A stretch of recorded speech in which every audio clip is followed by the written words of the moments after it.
كريم الكراميل النهارده عاملاه جميل جدا في البايركس وتحفه.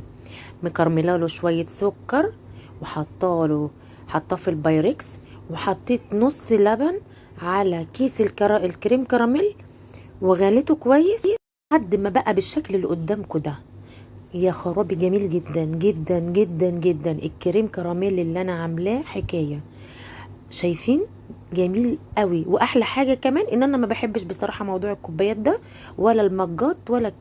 احلى حاجه لما بيبقى في البايركس وينزل العسل بتاعه، بيبقى خرافه بجد.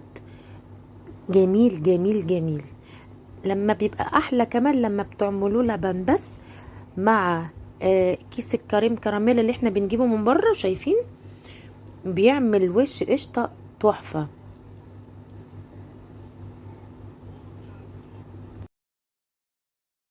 خرجته من التلاجة وقطعته. بصوا وش القشطه جميل خرافه، بيبقى خطير في البايركس.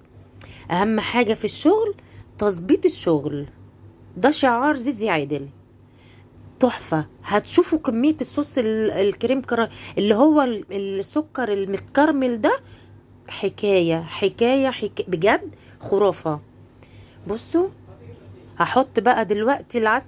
بصوا بقى، جميل بصراحة. الكريم كراميل اللي ما بيبقاش حلو غير لما يكون باللبن والسكر اللي انت بتبقى انت اللي عاملاه على النار. تحفة.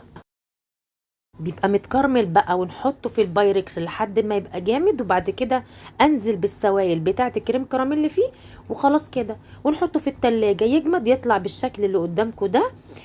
بجد تسلم ايديا بجد والله. انا مش عارفة انا اعمل ايه في نفسي بصراحة. تخلص معانا الكريم كراميل اللي هو في البايركس من زيزي عادل كيتشن. وشكرا.